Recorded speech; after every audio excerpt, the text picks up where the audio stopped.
دنیا کی زندگی کی ایک عبرتناک مثال، کاش ہم عبرت حاصل کریں۔ ایک آدمی اپنی گاڑی میں اپنے بیوی اور بچوں کے ساتھ سفر کر رہا تھا۔ راستے میں ایک شخص سے ملاقات ہوئی۔ اس نے پوچھا اس سے، تم کون ہو؟ اس نے جواب دیا، میں دولت ہوں۔ شوہر نے اپنے بیوی بچوں سے پوچھا، کیا ہم اسے اپنے گاڑی میں بٹھا لیں؟ سب نے کہا، ہاں بالکل، دولت سے ہم جو چاہیں کر سکتے ہیں اور جو چیز بھی چاہیں حاصل کر سکتے ہیں۔ تو دولت ان کے ساتھ گاڑی میں سوار ہو گئی اور سفر جاری رہا۔ پھر راستے میں ایک اور شخص سے ملاقات ہوئی۔ شوہر نے پوچھا، تم کون ہو؟ اس شخص نے جواب دیا، میں اختیار اور طاقت ہوں۔ شوہر نے دوبارہ اپنے بیوی اور بچوں سے پوچھا، کیا ہم اسے بھی اپنی گاڑی میں بٹھا لیں؟ سب نے یک زبان ہو کر کہا، ہاں بالکل، اختیار اور طاقت سے ہم ہر چیز حاصل کر سکتے ہیں۔ تو اختیار اور طاقت بھی ان کے ساتھ گاڑی میں سوار ہو گیا اور سفر جاری رہا۔ اس طرح راستے میں کئی لوگ ملے جو دنیا کے مختلف لذتوں اور خواہشات کے نمائندے تھے، اور سب کو وہ گاڑی میں بٹھاتے رہے۔ پھر ایک اور شخص ملا۔ شوہر نے پوچھا، تم کون ہو؟ اس شخص نے جواب دیا، میں دین ہوں۔ شوہر، بیوی اور بچوں نے سب نے ایک ساتھ کہا، ابھی اس کا وقت نہیں ہے اور دین ہمیں ان سے محروم کر دے گا۔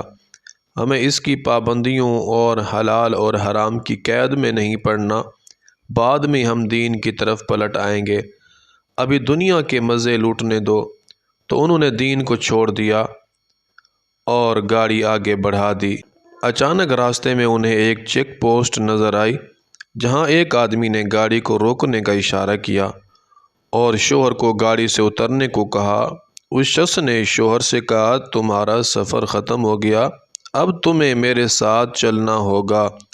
شوہر حیرت زدہ رہ گیا اور بولا، میں واپس جا کر دین کو لے آتا ہوں۔ اس شخص نے جواب دیا، یہ ممکن نہیں، تمہاری زندگی کا سفر ختم ہو چکا ہے اور واپس جانا ناممکن ہے۔ شوہر نے کہا، لیکن میرے پاس گاڑی میں دولت، اختیار، بیوی، بچے اور سب کچھ موجود ہے۔ اس شخص نے جواب دیا، یہ سب تمہارے کسی کام نہیں آئیں گے، تمہیں تو دین کی ضرورت تھی جو تم نے راستے میں چھوڑ دیا۔ شوہر نے پوچھا، تم کون ہو؟ اس نے جواب دیا، میں موت ہوں، جس سے تم غافل تھے اور جس کی تیاری تم نے نہیں کی۔ شوہر نے مڑ کر دیکھا تو گاڑی میں اس کی بیوی اب گاڑی چلا رہی تھی اور بچے، دولت اور اختیار سب موجود تھے، لیکن اس کے ساتھ کوئی نہیں اترا۔ اللہ تعالیٰ قرآن پاک میں فرماتا ہے، کہہ دو کہ اگر تمہارے باپ، تمہارے بیٹے، تمہارے بھائی، تمہاری بیویاں، تمہارے رشتہ دار، وہ مال جو تم نے کمایا، وہ تجارت جس کے بند ہونے سے تم ڈرتے ہو، اور وہ گھر جو تم پسند کرتے ہو، تمہیں اللہ اور اس کے رسول اور اس کی راہ میں جہاد کرنے سے زیادہ محبوب ہیں، تو انتظار کرو، اللہ اپنا حکم لے آئے، اور اللہ تعالیٰ فاسقوں کو ہدایت عطا نہیں فرماتا۔